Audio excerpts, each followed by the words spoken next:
बहुत बहुत धन्यवाद महामहिम राज्यपाल, मंचस्थ अन्य सम्मानित अतिथिगण। मैं अनुरोध करूंगा सभी लोगों से कि मंच पर पुनः अपना स्थान ग्रहण करें।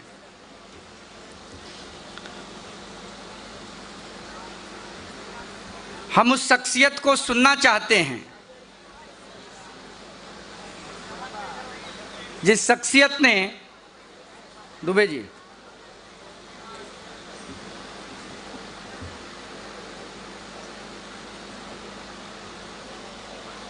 रुक जाते हैं।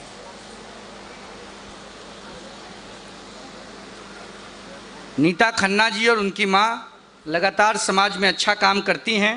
महामहिम के द्वारा उन सब लोगों को शुभकामनाएं दी जा रही हैं। माननीय सांसद नीरज जी भी मंच पर मौजूद हैं। हम उस शख्सियत को सुनना चाहते हैं जिस शख्सियत की चर्चा उनकी अनुपस्थिति में आज संत संवाद के दौरान कुछ घंटे पूर्व इस मंच पर हो रही थी। देश की वो शख्सियत जिन्होंने हर भूमिका में भारत की जो प्राचीन परंपरा है, भारत की जो संस्कृति और सभ्यता है, भारत का जो मूल है सनातन, उसके ध्वज को हिमालय से भी ऊपर ले जाने का प्रयास किया है। यहाँ उपस्थित जन्म से सभी सनातनी हैं। हम और आप अगर कुमकुम का अर्चन अपने हाथों से कर रहे हैं और माता ललितंबा को प्रसन्न करने का प्रयास भारत भूमि के मान को बढ़ाने के लिए करना चाह रहे हैं, तो ये कोई बहुत बड़ा विषय नहीं है, यह आपका और हमारा कर्तव्य है। लेकिन आरिफ मोहम्मद खान साहब हम लोगों से ज़्यादा सनातन के प्रति उत्कृष्ट सोच रखते हैं और अद्भुत काम करते हैं। केरल के महामहिम राज्यपाल आदरणीय आरिफ मोहम्मद खान साहब से हम निवेदन करते हैं विनम्रता से कि वह आएं और श्री विद्या कोटि कुमकुमार्चन महायज्ञ के संपूर्ति समारोह को संबोधित करें। आदरणीय महामहिम।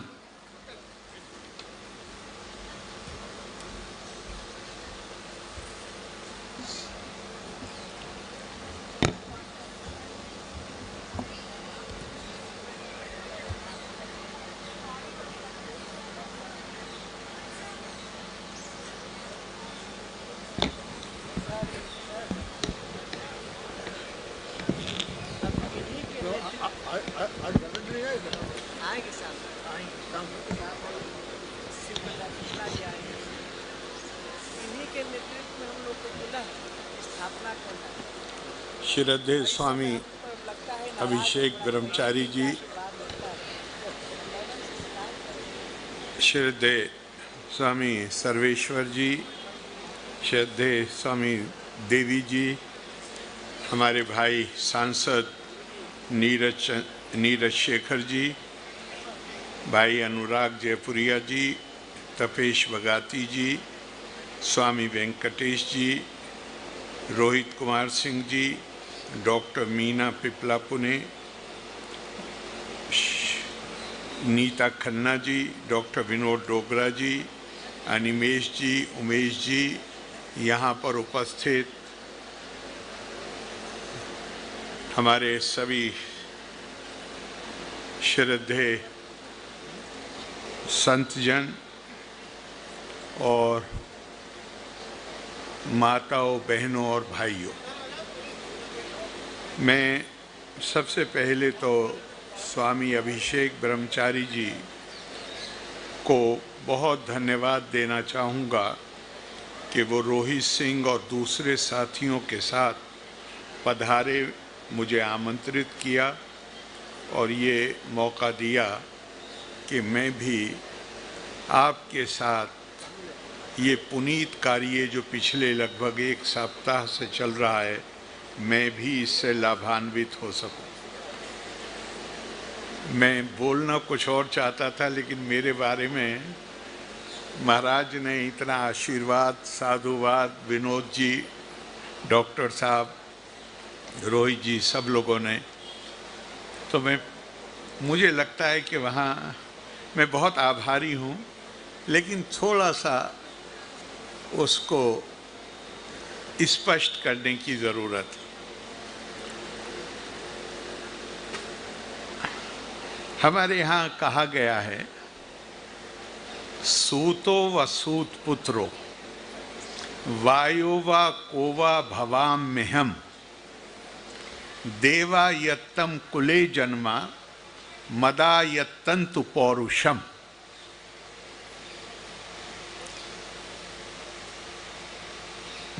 सूत संस्कृत में रथ चलाने वाले को भी कहते हैं और कपड़ा बिनने वाले को भी कहते हैं। तो यहाँ कहा गया है कि मैं चाहे रथ चलाने वाला हूँ, चाहे कपड़ा बिनने वाला हूँ, या मैं कोई भी हूँ, देवा यत्तम कुले जन्मा, मैं किस कुल में जन्म लूं ये मेरे हाथ में नहीं है। मदा यत्तंतु पौरुषम, लेकिन मैं अपने जीवन में क्या करता हूं इसकी पूरी इच्छा और अधिकार मुझे दिया गया है। रोहित सिंह कह रहे थे कि वो अगर यहाँ पे शरीक होते हैं तो कह रहे हैं ये कोई ख़ास बात नहीं है। आरिफ मोहम्मद खान शरीक होते हैं तो ये ख़ास बात, बिल्कुल ख़ास बात नहीं। मैं भारतीय हूँ।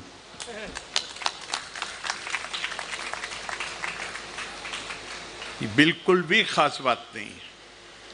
और एक उदाहरण देके स्वामी विवेकानंद का मैं इस बात को थोड़ा सा आगे बढ़ाऊंगा, इसलिए कि वो सनातन का मर्म है।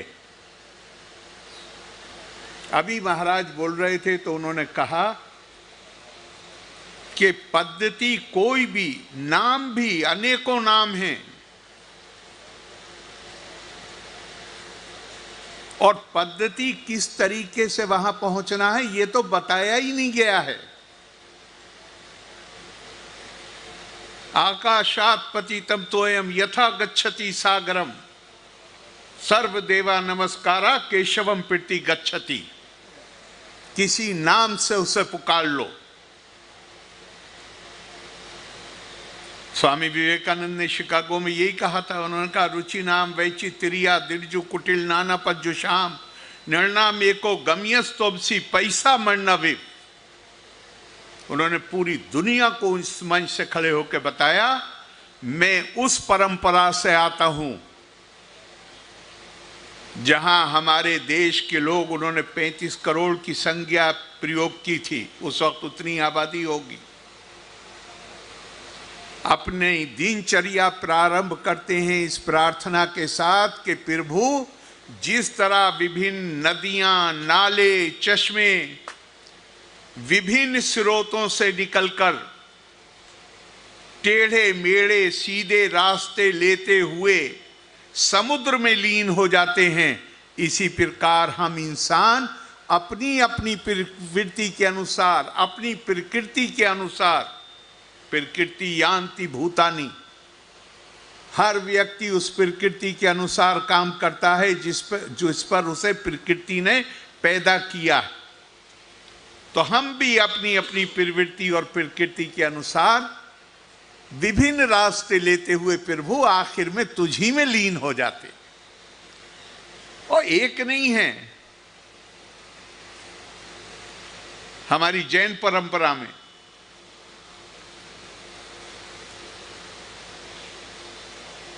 आचार्य हेमचंद्र बहुत बड़े ज्ञानी थे।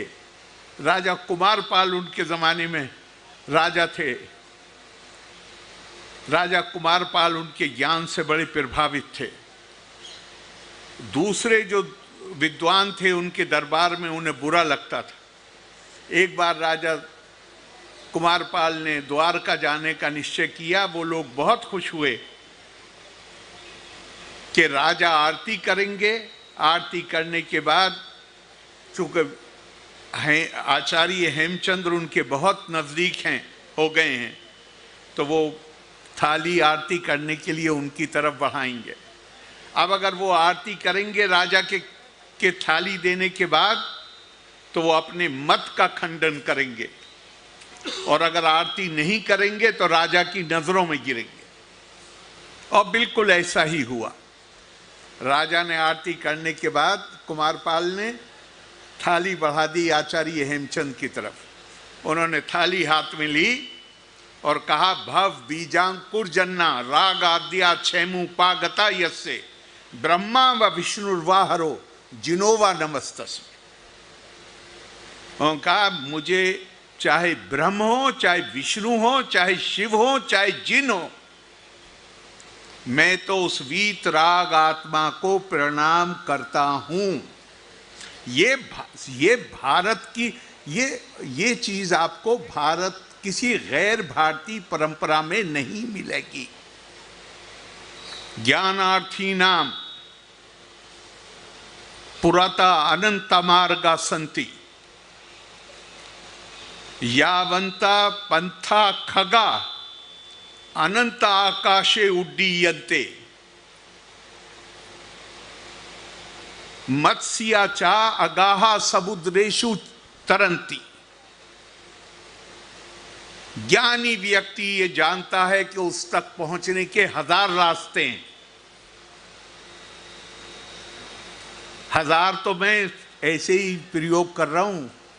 हमारी परंपरा तो ये कहती है उतने रास्ते हैं जितने रास्तों से आकाश में चिड़ियां उड़ती हैं, उतने रास्ते हैं जितने रास्तों से मछलियां जल में तैरती हैं। ये सनातन की परंपरा है। ये तो लंबे, हमारी समस्या ये है कि लंबे समय तक विदेशी शासन के कारण, अभी महाराज कह रहे थे, वो केवल नास्तिकता नहीं आई, हमने जो सार्वभौमिक दृष्टिकोण है सनातन का, हमें बताया गया कि नहीं, ये सिर्फ एक मत के मानने वालों का है। नहीं, आप विश्व कल्याण की बात क्यों करते हैं?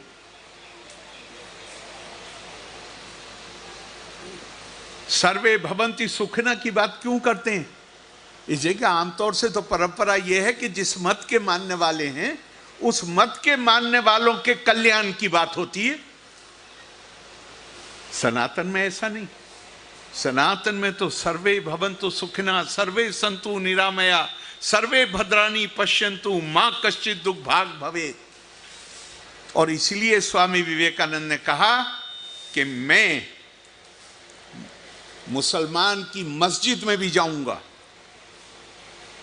मैं ईसाई के चर्च में भी जाऊंगा, मैं पारसी के का जो जिसे आतिश कदा कहते हैं उनका जो पूजा स्थल होता है, मैं वहां भी जाऊंगा, मैं यहूदी के पूजा स्थल में भी जाऊंगा, और मैं उस हिंदू के साथ जो तपस्या है उसके साथ भी बैठूंगा। क्यों? कि हमारे लिए ये सब परम सत्य का अनुभव। भारत में धर्म की जो कल्पना है, पहली बात तो ये कि रिलीजन, धर्म का ट्रांसलेशन, अनुवाद नहीं, धर्म तो कुछ और ही है। धर्म में क्या खूबसूरत छोटी सी कहानी कि जब वो परीक्षित की मृत्यु हो गई तक्षक के काटने से, सांप के काटने से, और उन्होंने सर्प सत्ता जो यज्ञ किया सांपों को मारने के लिए, उस वक्त आस्तिक नाम का सांप, नागा, सांप नहीं कहना चाहिए, नागा, जिसकी मां नागा थी और पिता एक बड़े ऋषि थे, उसने परीक्षित को कहा कि तुम अधर्म कर रहे हो। उसने कहा मैं न्याय पर हूं, मेरे पिता की हत्या की है, मैं न्याय के मुझे न्याय चाहिए। उसने कहा धर्म न्याय के बारे में नहीं होता, धर्म तो करुणा और प्रज्ञा, धर्म का मतलब है करुणा, दया, प्रज्ञा। हमारे पूर्व राष्ट्रपति डॉक्टर राधाकृष्णन कहते थे कि अगर सभ्य जीवन जीना है तो अपने अंदर करुणा का भाव पैदा करो।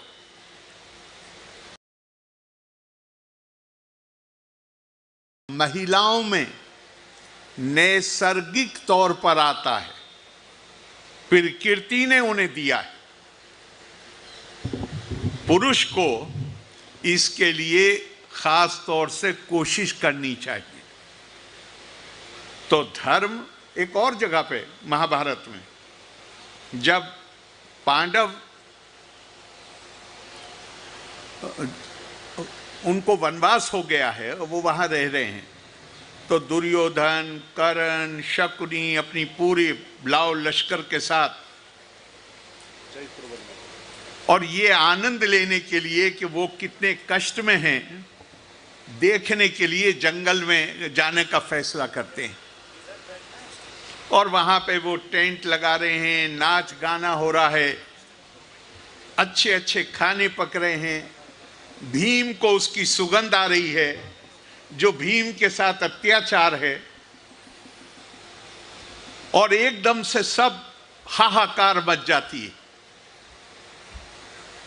जानकारी कराई गई, क्या हुआ, पता चला गंधर्वों ने हमला कर दिया और सबको,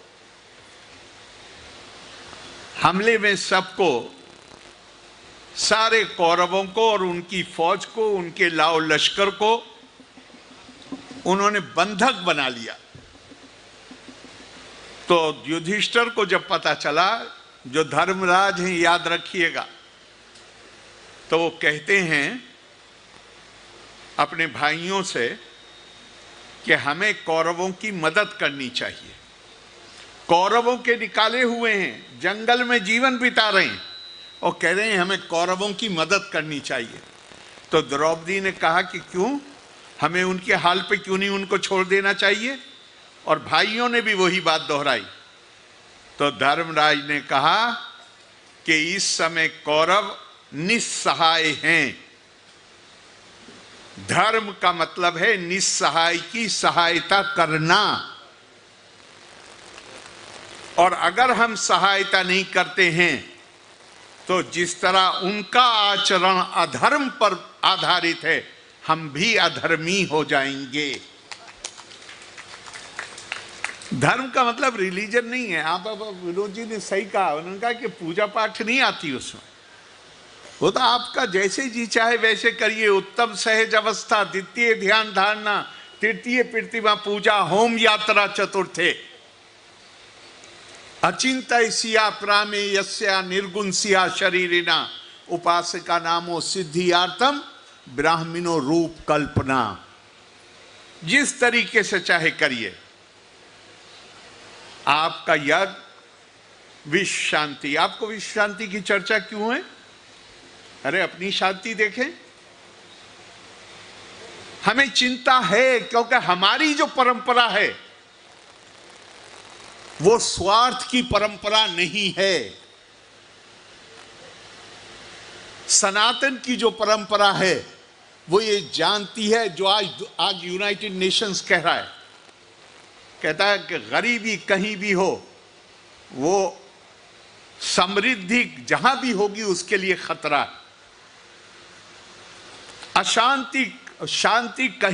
अशांति कहीं भी हो, जिन समाजों में शांति है उनके लिए अशांति कहीं भी हो वो खतरा है। बीमारी कहीं भी हो वो स्वास्थ्य के लिए खतरा। ये हमारे मनीषियों ने, ये तो यूनाइटेड नेशंस में तो आप पिछले 10-15 साल से कहा जा रहा है, हमारे मनीषियों ने इसकी कल्पना हजारों साल पहले की थी।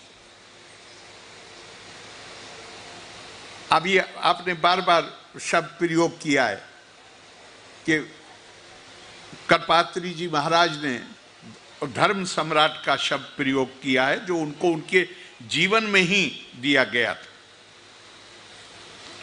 या उनके शिष्य जिनके ये स्वामी सदानंद सरस्वती वेदांती जी महाराज, गौर से अगर हम देखें तो हमारी, बल्कि इससे पहले एक और बात कहूं, पूरी दुनिया में संस्कृतियों का आधार क्या है? इंसान अकेले नहीं रह सकता, उसको समाज चाहिए। समाज को इकट्ठा रखने के लिए कोई आधार चाहिए, उससे संस्कृतियों का निर्माण होता है। दुनिया में हम अकेले संस्कृति नहीं है, हर जगह संस्कृति है। मानव कहीं अकेले नहीं रह सकता। संस्कृति का आधार क्या है? हमारा रंग गोरा है, इसलिए हम एक हैं। हम एक तरीके से पूजा पाठ करते हैं, एक हमारी आस्था है, इसलिए हम एक हैं। हम एक भाषा बोलते हैं, इसलिए हम एक हैं। तो सबके रंग तो एक जैसा नहीं, जो बाहर रह गए वो कौन है? वो दूसरे बन जाते हैं।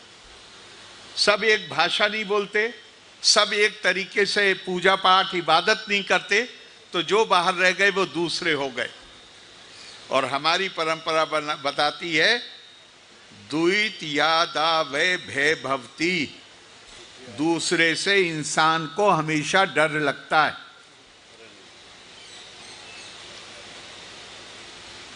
अरबी में भी है, अन्ना सो आदा उमा जहिल, जिस चीज को हम नहीं जानते हैं हम उसके दुश्मन बन जाते हैं। तो ये दुनिया, इसका नतीजा क्या हुआ? इसका नतीजा ये हुआ कि दूसरे देशों पर आक्रमण करके कब्जे किए गए। हमारे पास देवी संदेश है, उसको पहुंचाना हमारी जिम्मेदारी है। अब देवी संदेश पहुंचाया या नहीं पहुंचाया, लेकिन अपना राज स्थापित कर लिया। हम सभ्य हैं, कौन कह रहा है?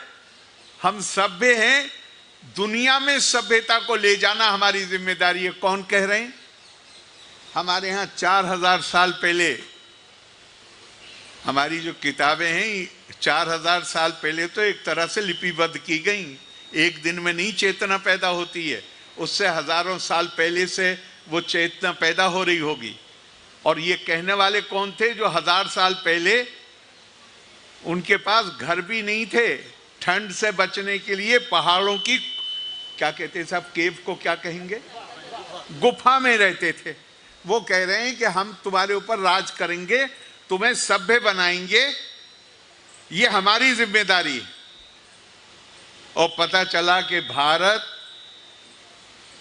जो उनका राज शुरू होने से पहले, चीन और भारत जो दुनिया की सबसे बड़ी वित्तीय व्यवस्था थी, वो सबसे गरीब देश बन गए।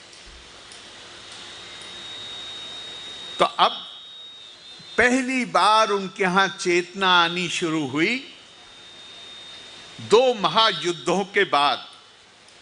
और 1948 में उन्होंने कहा कि मानव को मानव के रूप में प्रतिष्ठा का अधिकार है। और यूनाइटेड नेशंस ने अपना जो चार्टर स्वीकार किया, उसमें मानव अधिकारों की बुनियाद मानव प्रतिष्ठा को बताया गया। कब? 1948। कितने साल हुए? अभी 100 साल भी नहीं हुए। भारत में 4000 से भी ज्यादा साल पहले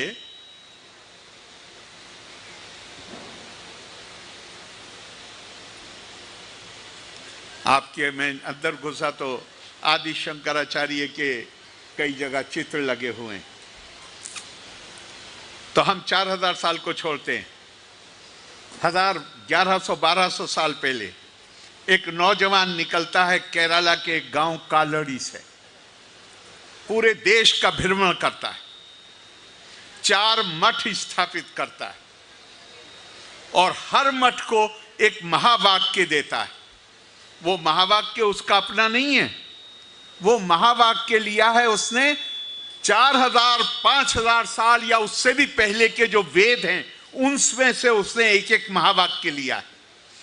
अहम ब्रह्मास्मि तत्त्वमसि, प्रज्ञानम ब्रह्मा, अयम आत्मा ब्रह्मा। चारों का उद्देश्य क्या है? ये बताना कि सनातन परंपरा के अनुसार हर मानव में के अंदर अंतर्निहित दिव्यता है। मैं आलोचना नहीं कर रहा हूं। पश्चिमी देशों ने मानव प्रतिष्ठा को सिद्धांत के रूप में स्वीकार किया 1948 में, और भारत के मनीषियों ने 4000 साल से भी पहले ज्यादा मानव की दिव्यता के सिद्धांत को स्वीकार किया। अब यहां पे हम जितना गर्व करें कम है, पर थोड़ी शर्म भी आती है। अगर हमने दुनिया को यह संदेश दे दिया होता तो 1948 में यूनाइटेड नेशंस के डिक्लेरेशन की जरूरत नहीं पड़ती। हम अंतर्मुखी हो गए। स्वामी रंगनाथानंद कहते हैं, मैं उस स्वामी रंगनाथानंद पे भूल भी सकता हूं तो मुझे याद दिला दीजिएगा, लेकिन उससे पहले मैं गुरुदेव रविंद्रनाथ टैगोर ने क्या कहा। उन्होंने कहा, मैं भारत से अगाध प्रेम करता हूं, लेकिन मेरा यह प्रेम इसलिए नहीं है कि मैं भूगोल की मूर्ति बनाकर उसकी उपासना करना चाहता हूं। मेरा यह प्रेम इसके लिए भी नहीं है कि मैं भारत भूमि में मैंने जन्म लिया है, बल्कि मेरा यह प्रेम इसलिए है कि भारत वो देश है जहां सारी विषम परिस्थितियां के बावजूद भारत ने अपनी पुत्रियों और पुत्रों के उन शब्दों की जीवंतता को, प्रबुद्ध जीवंतता को सुरक्षित करके रखा, अक्षुण्ण करके रखा। यानी भारत की संस्कृति ज्ञान की संस्कृति है, और ज्ञान की संस्कृति और भौतिक संस्कृति में जो फर्क है, चले जाइए यहां दिल्ली में हाई कोर्ट के सामने लाल किला है, सॉरी पुराना किला है। किसने बनाया था? अगर हम जो बात बताई जाती है उसको अगर हम स्वीकार करें तो किसने बनाया था? पांडवों की राजधानी के किले के तौर पे माया असुर ने, जो असुरों का वास्तुशास्त्री था, आर्किटेक्ट था, उसने बनाया था। अब इतना बड़ा आर्किटेक्ट अगर सरकार करोड़ों रुपए न खर्च करे तो आप पैर नहीं रख सकते अंदर, खंडर है। और उस किले के बनने के चंद वर्षों के अंदर भगवान कृष्ण ने कुरुक्षेत्र के मैदान में गीता का संदेश दिया। किला ढेर हो गया है और गीता में कोई कॉमा और फुल स्टॉप भी नहीं बदला। तो ज्ञान और मानसिक आधार पर जो चीज आप बना, हमारे संतों का महत्व क्या है? उन शब्दों को सुरक्षित रखने में अगर सबसे महत्वपूर्ण भूमिका किसी की है तो वो हमारे संतों की। इसीलिए भारत में जिनके हाथ में सत्ता रही है, राजशाही रही है, वो समाज के आदर्श कभी नहीं बने। समाज के आदर्श हमेशा भारत में हमारे ऋषि, महर्षि, हमारे मनीषी, हमारे संत, वो हैं जिन्होंने इस समाज को हमेशा प्रेरित किया। तो ये गुरुदेव ने कहा। हमारी जो ज्ञान की परंपरा है, वो मैंने कहा था स्वामी रंगनाथानंद का, कि फिर मुझे बहुत दफा अपने आप से मैं प्रश्न करता हूं, हमारी संस्कृति ज्ञान की संस्कृति थी, तो फिर हमारी इतनी दुर्दशा क्यों हुई? उसका जवाब भी स्वामी विवेकानंद देते हैं और स्वामी रंगनाथानंद देते हैं। और वो श्रीमद् भागवत से, भगवत गीता नहीं, श्रीमद् भागवत से एक लाइन उद्धृत करते हैं, सरस्वती ज्ञान खल्व यथा सती सरस्वती का सच्चा उपासक वो है जो ज्ञान अर्जित करे और अर्जित ज्ञान को दूसरों के साथ साझा करे। जो उस ज्ञान को साझा नहीं करे वो मां सरस्वती का उपासक नहीं, मां सरस्वती का खलनायक है। ये हमारी परंपरा। हम खुद अपनी परंपरा से भटक गए। अब मैं कह रहा था कि मैं आदि शंकरा की के तस्वीरें देखी अंदर आते, वो पूरे देश में घूमे, उन्होंने 4 महावाक्य दिए। सारा जोर किस बात पे? मानव की दिव्यता, देहो देवालया प्रोक्तो जीवो देवा सदा शिवा, कोई भेदभाव नहीं। हर व्यक्ति उसके अंदर आत्मा के रूप में परमात्मा का निवास है।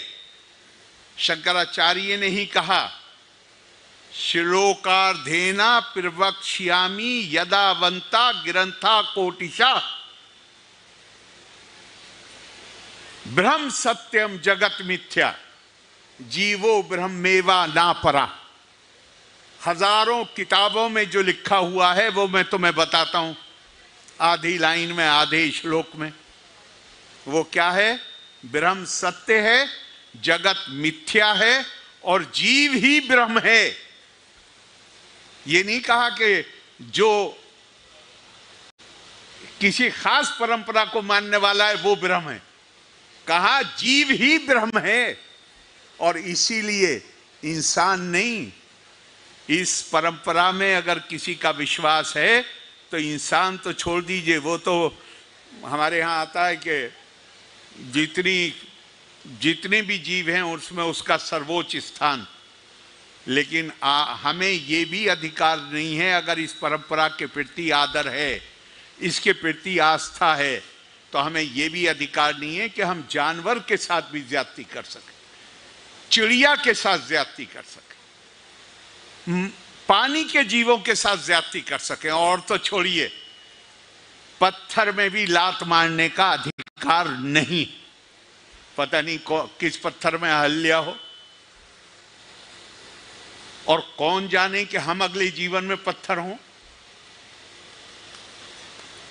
तो हम अगर खुद, मैं आपसे कहता हूं, दुनिया में आज जो हालत है, आप शांति के लिए यज्ञ कर रहे हैं, दुनिया शांति के लिए तरस रही है। और शांति शांत विचारों से आ सकती है, शांति डंडे के जोर से नहीं लागू की जा सकती। और शांत विचार क्या है? शांत विचार है कि दूसरे के अंदर देहो देवालया प्रोक्तो जीवो सदा शिवा। अगर आप इंसान के जिस्म को प्रभु के मंदिर के तौर पे देखने लगें, आप अहम ब्रह्मास्मि तत्वमसि का जो संदेश है, हम अगर उसको अपने आचरण में उतार लें, तो जो दिव्य तत्व आपके अंदर है वही मेरे अंदर है। तो कभी मैं हिम्मत कर सकता हूं आपके पैर पर पैर रखने की? कर ही नहीं सकता। ये संदेश दुनिया को कैसे दिया जाए, ये काम मैं अपने बारे में अक्सर कहता हूं, वो ये बड़ा आपने श्रेय दिया। अरे भैया, बचपन से मालिक ने पढ़ने का शौक दिया, खेल का नहीं, कुछ चीज नहीं, तो इसलिए बोल लेते हैं।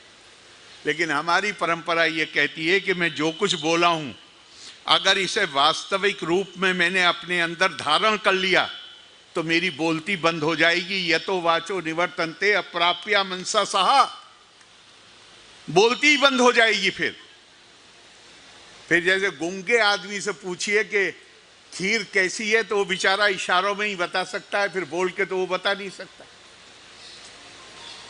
ये हमारी संस्कृति, हमें एक तो अपने दिमाग से ये निकालना पड़ेगा कि ये संस्कृति का संदेश किसी एक संप्रदाय, एक मत या एक परंपरा, इसकी महत्ता को बता दीजिए, दुनिया इसको स्वीकार करेगी। इसलिए कि ये अकेली परंपरा है जो ये नहीं कहती कि इसके आदर्शों को और जो इसके बुनियादी मूल्य हैं उनको पे चलने के लिए आपको कहीं कुछ धर्मांतरण या कुछ करना पड़ेगा, है ही नहीं। क्योंकि यहां तो कल्पना क्या है, दूसरी परंपराओं में कल्पना है कि आप गलत रास्ते पे हैं, सही रास्ते पे आ जाइए। सनातन की कल्पना क्या है? हम छोटे सत्य से बड़े सत्य की ओर निरंतर यात्रा करते हैं। जब मैं छोटे सत्य पे हूं और बड़े सत्य की ओर निरंतर यात्रा है, तो उसमें इसको स्वीकार करने में बहुत कठिनाई नहीं हो सकती किसी को भी। तो आपने आधा घंटा आप बता क्यों नहीं रहे? I have already spoken half an आप एक बार फिर, मैंने पहले ही साहब आधे घंटे से आधा घंटा ले लिया, मैं बहुत माफ़ी चाहता हूँ, मैंने देखा नहीं घड़ी। आपने मुझे आमंत्रित किया, आपने इतना साधुवाद दिया, आपने इतना आशीर्वाद दिया, इतना आदर और सम्मान दिया, मेरे पास शब्द नहीं है कि मैं अपनी कृतज्ञता व्यक्त कर सकूं। बहुत बहुत धन्यवाद। लोका समस्ता सुखिनो भवन्तु। जय हिंद।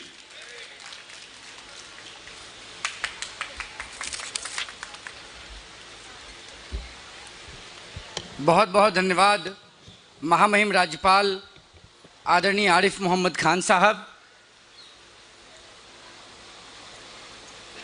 महामहिम के उद्बोधन के बाद धन्यवाद ज्ञापन की प्रक्रिया होनी है, लेकिन ट्रैफिक जैम में फंसे होने के कारण हम लोगों के बीच विलंब से पहुंचे हैं, तो मैं अपने शब्दों से उनका अभिनंदन इस मंच पर करता हूं। भारत सरकार के पूर्व रक्षा एवं पर्यटन मंत्री, राज्य मंत्री और वर्तमान में नैनीताल से लोकसभा के सदस्य, भारतीय जनता पार्टी के वरिष्ठ नेता माननीय अजय भट्ट जी आए हैं। हम उनका स्वागत और अभिनंदन करते हैं। आदरणीय नीरज शेखर जी पहले से बैठे हुए हैं, हम उनका स्वागत तो कर ही चुके हैं। मैं अनुरोध करूंगा पूज्य स्वामी अभिषेक ब्रह्मचारी जी महाराज से कि आपके द्वारा धन्यवाद ज्ञापन की प्रक्रिया को पूर्ण किया जाए। पूज्य स्वामी जी।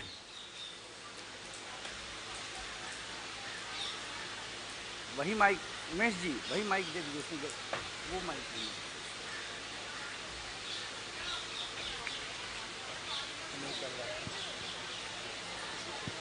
गड़बड़ बाबू ऑफ हो जाता। धर्म की जय हो। अधर्म का, प्राणियों में विश्व का, गो हत्या, गौ माता की, धर्म सम्राट स्वामी श्री करपात्री जी महाराज की, जगत गुरु शंकराचार्य भगवान की, ब्रह्मलीन स्वामी श्री वेदांती जी महाराज की, हर हर महादेव। हम लोग के बीच कर्नाटक से एस प्रकाश जी आए, कृपया आप मंच पर आए। हम धन्यवाद देते हैं स्वामी सर्वेश्वरानंद सरस्वती जी महाराज से कि इन्होंने इस मंच की अध्यक्षता की। हम धन्यवाद देते हैं देवी जी महाराज का जो अपना बहुमूल्य समय हम लोग को प्रेषित किया। हम धन्यवाद देते हैं वेंकटेश जी का जो कल से लगातार हमारे कार्यक्रम में एक कार्यकर्ता की भांति काम कर रहे हैं। हम धन्यवाद देते हैं डोगरा जी को कि जो लगातार इस कार्यक्रम के आयोजक मंडल के सदस्य के रूप में इस कार्यक्रम को व्यवस्थित करने का प्रयास कर रहे हैं। हम धन्यवाद देते हैं संस्कृत की विदुषी गीता मित्तल जी को और उनकी माँ को कि उन्होंने सवेरे से अपना उद्गार इस यज्ञ में व्यक्त किया। हम धन्यवाद देते हैं शारदा जी और सौजन्या जी से कि लोग लगातार प्रयासरत हैं कि इस यज्ञ को कैसे सफल बनाया जाए। हम धन्यवाद देते हैं हम लोग के अत्यंत, भैया रुको, पानी है भैया, 5 मिनट रुक जाओ ना, 5 मिनट बात करें। हम धन्यवाद देते हैं उत्तराखंड के प्रतिष्ठित और भारत में अपनी सरलता का छाप छोड़ने वाले, जिनके यहाँ नित्य निरंतर हमको लगता है कि भगवान के भजन और भगवान के विषयों की ही चर्चा होती है। जब भी इनके घर में पहुँचिए तो कहीं ना कहीं के महाराज पहुँचे रहते हैं। और सबसे बड़ा धन्यवाद को हम इनके पत्नी को देते हैं। एक छोटा सा उदाहरण महामहिम आपको बताना चाहते हैं। जब श्री अजय भट्ट जी का ओथ हो रहा था, उसमें पुष्पा भट्ट इनकी पत्नी सम्मिलित नहीं थी। कारण ये था कि बद्रीनाथ जी के कोई डिमरी की क्या रावल होते हैं, उनको इन्होंने निमंत्रित किया था कि हमारे घर आपको भोजन में आना है। और निमंत्रित करने के उपरांत उसी दिन इनको फ़ोन आ गया कि आप भारत सरकार में मिनिस्टर हो रहे हैं। तो उन्होंने कहा कि हम रावल की अवहेलना करके ओथ में शामिल होना हमारे लिए उचित नहीं है। हमने किसी ब्राह्मण, वो भी बद्रीनाथ के पुजारी को अपने यहाँ निमंत्रित किया है, तो उससे महत्वपूर्ण काम हमारा ये है कि ब्राह्मणों की सेवा करे और धर्म की रक्षा करे। रावल केरला के हैं। हाँ, वो रावल केरला के है। तो ऐसा संस्कारी परिवार, जब हम इनके यहाँ पहले जाते थे तो इनके घर में गाय रहती थी और हमेशा इनका ये प्रयास रहता है कि हम लोगों के लिए क्या मदद करें, और हमेशा मदद करते रहते हैं। उत्तराखंड के सुप्रतिष्ठित राजनेता श्री अजय भट्ट जी, हम धन्यवाद देते हैं। हम लोग के अत्यंत करीबी, अत्यंत आदर के पात्र और निरंतर जिनकी सरसता होती है। एयरपोर्ट पर भी चलेंगे तो अपने हाथ में ही अपना सामान लेते हैं। ताम झाम से दूर तेहीपुर बसत भरत बिनुरागा, चंचरीक जिमि चंपक बागा। ऐसे हमारे नीरज शेखर जी, हम धन्यवाद देते हैं। ये कार्यक्रम में उस दिन से लग गए और लगातार पेन पेपर लेके चाहते थे कि यह कार्यक्रम कैसा सफल बनाया जाए, और एक दिन में 3-3 बार अपने प्रभुता को लघुता में परिवर्तित करते हुए यहाँ आते रहे और कार्यक्रम को सफल बनाने के लिए चिंतित रहे। जैसा लग रहा था कि इनके घर की कोई शादी हो, इनके घर में कोई बारात आ रहा हो, इनके घर में कोई कार्यक्रम हो, उससे भी ज़्यादा चिंतित रहे। इसके लिए हम धन्यवाद और भगवान विश्वनाथ मैया अन्नपूर्णा से आपके उत्तरोत्तर वृद्धि की कामना करते हैं। इनके बगल में बैठे हुए देश के मूर्धन्य लोगों के साथ बैठ के रणनीति और आदिक विषयों पर सटीक जानकारी रखने वाले और अपने विद्वता से सबको प्रभावित करने वाले कश्मीर के वरद पुत्र काश्मीर रेतु सरस्वती, तो स्वाभाविक है कि वहाँ विद्वता झलक के आएगी श्री तपेश बगाटी जी। और इस मंच के सबसे महत्वपूर्ण सदस्य अनुराग जयपुरिया जी, इनके बारे में बताना और कहना बस के बात नहीं है। हम लोग सुनते हैं कि मनस्य कह वचस्य कह कर्मण से कह महात्मना। मन में, वचन में और कर्म में जिनकी वाणी एक हो वही महात्मा होता है। तो इनके यहाँ से जब हाँ निकला तो उनका निश्चित ही होगा, यह दूसरा बात जानते ही नहीं है। और अत्यंत हम लोग का ख्याल रखने के लिए ये हमेशा तत्पर रहते हैं। ऐसे श्री अनुराग जयपुरिया जी इस कार्यक्रम में बेंगलोर से चल के श्री एस प्रकाश जी आए हैं, हम उनको भी धन्यवाद देते हैं। इस कार्यक्रम में सबसे कोने में बैठे श्री राकेश बिंदल जी भी हैं, जो कि धर्म के क्षेत्र के बादशाह कहे जाते हैं। जब भी हम किसी धार्मिक कार्यक्रम में जाते हैं तो उसके अध्यक्ष श्री राकेश बिंदल जी पता नहीं कैसे हो जाते हैं, और इनके बिना जैसे तुलसी पत्ता के बिना भोग नहीं लगता है, वैसे हमको लगता है कि राकेश बिंदल जी के बिना कोई कथा नहीं होती है, कोई धार्मिक आयोजन भी नहीं होता है। आप भी इस कार्यक्रम में हैं, हम आपका भी धन्यवाद देते हैं। और सबसे अंत में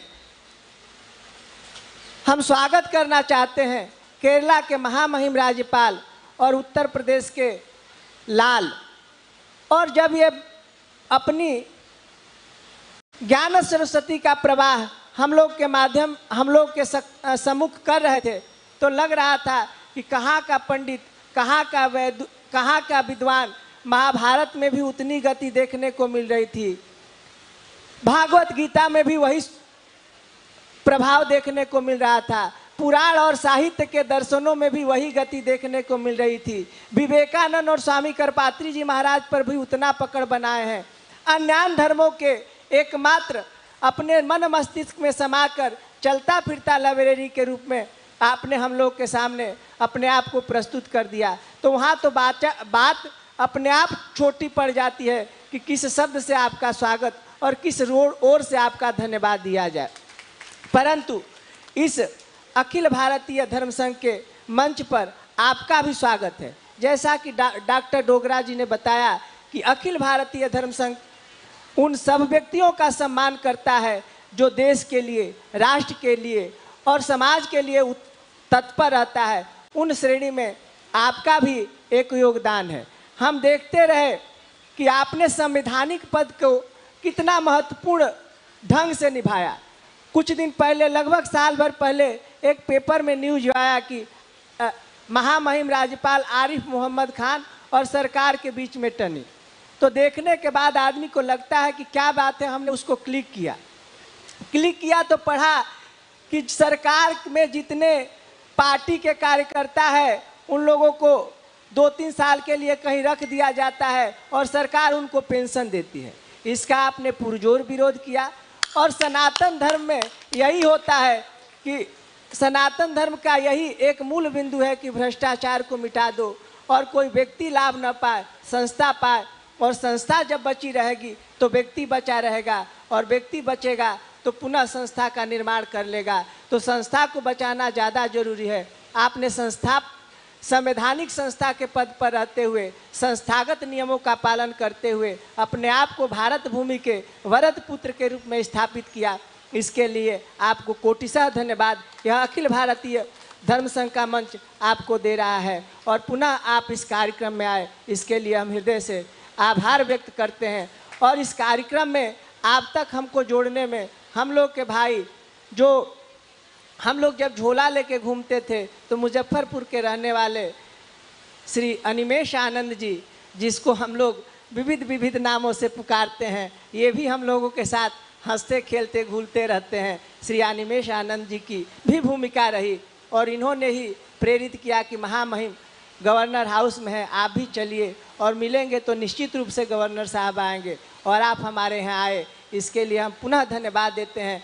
क्योंकि तीसरे चौथे का काम तो हो जाता है, परंतु जब निजी काम होता है, आज हमारे स्वामी वेदांती जी महाराज की जयंती संपूर्ति का, शताब्दी जयंती संपूर्ति कार्यक्रम का विश्राम सत्र चलने वाला है। इसलिए पुनः आपको धन्यवाद देते हुए रोहित जी से आग्रह करेंगे कि जो अपने विशिष्ट अतिथि हैं, विशिष्ट लोग हैं, महामहिम राज्यपाल के हाथों उनका सम्मान हो जाना चाहिए। अस्तु श्री। हर हर महादेव। बहुत धन्यवाद पूज्य स्वामी जी। सर्वप्रथम मंच पर मौजूद महामहिम राज्यपाल का सम्मान हम लोग चाहते हैं कि हो। मैं आग्रह करूंगा उमेश जी से कि भगवान राम की तस्वीर से सर। हाँ। प्रभु राम के बिना कैसे होगा सर। भाई गोपाल झा जी जहाँ भी हो मंच पर आने की कृपा करें, थोड़ा जल्दी।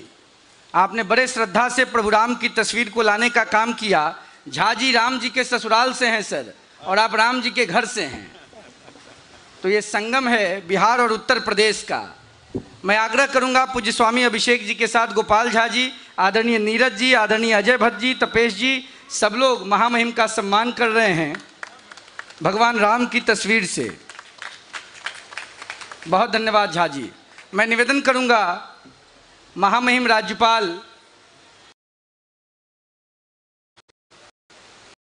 आदरणीय, एक मिनट उसको अब रख दीजिए, आरिफ मोहम्मद खान साहब से कि समाज में जो महिलाएं लगातार उत्कृष्ट कार्य कर रही हैं, उसमें माता और पुत्री श्रीमती नीता खन्ना जी और उनकी वयोवृद्ध माँ, जिनकी माता जी आज से 70 साल पहले, 80 साल पहले संस्कृत की हेड ऑफ डिपार्टमेंट हुआ करती थी सागर में। उनकी सुपुत्री अभी 86 वर्ष की हैं और वो समाज में काम कर रही हैं। अंगवस्त्र से उनका सम्मान महामहिम राज्यपाल केरल श्री आरिफ मोहम्मद खान साहब के हाथों।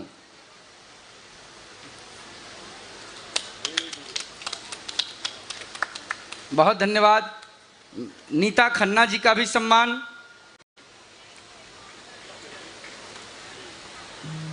हमारी दो बहनें सौभाग्या जी और सारिका और सौजन्या जी हैं। शारदा जी, शारदा सारिका सब जगदम्बा हैं, और सभी जगदम्बाओं की प्रतिनिधि के रूप में दो बहनों का सम्मान महामहिम राज्यपाल आरिफ मोहम्मद खान साहब के हाथों।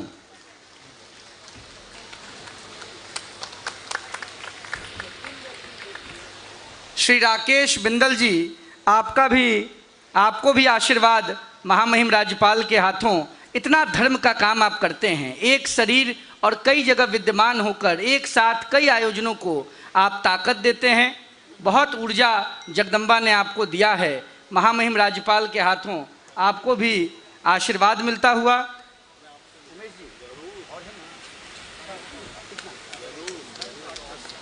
मैं निवेदन करूंगा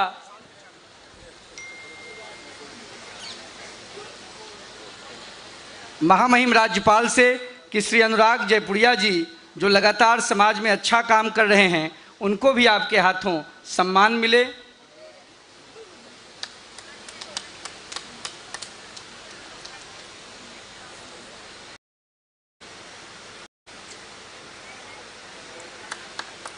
आपका पारिवारिक रिश्ता स्वर्गीय चंद्रशेखर जी से रहा है, जिसकी चर्चा आदरणीय सांसद बड़े भाई नीरज जी ने भी की। हम चाहेंगे आपके हाथों ऊर्जा हम लोगों के नेता, लोकप्रिय युवा नेता आदरणीय नीरज जी को भी मिले आपके हाथों। बहुत धन्यवाद महामहिम राज्यपाल। मैं निवेदन करूंगा पुनः महामहिम से कि उत्तराखंड देवभूमि से आने वाले हम लोगों के बड़े भाई आदरणीय अभिभावक श्री अजय भट्ट जी को भी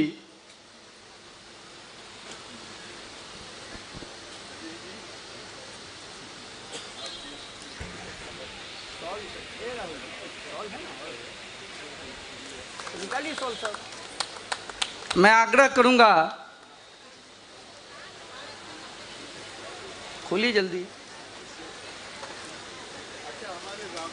बड़े भाई तपेश बगाती जी कश्मीरी पंडित हैं और देश भर में कश्मीर के विषय पर बहुत बड़ा काम कर रहे हैं। इनका लड़का भी बहुत काम करता है, अरहन। और हम लोगों के बड़े भाई आदरणीय नीरज जी के 40 साल पुराने मित्र हैं, उनका भी सम्मान आदरणीय महामहिम के हाथों होता हुआ। श्री यश प्रकाश जी कर्नाटक से आए हैं, उनको भी महामहिम के हाथों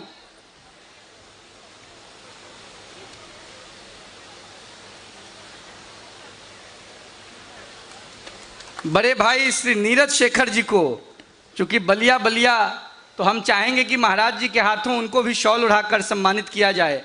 आदरणीय महामहिम की उपस्थिति में आदरणीय नीरज शेखर जी। श्री जयपाल सिंह नयाल जी, आप भी मंच पर आए। भाग्यनगर से पूरे देश में लगातार सनातन का अलख जगा के आप चलते रहते हैं। आपको भी अंगवस्त्र से महामहिम राज्यपाल का आशीर्वाद मिले।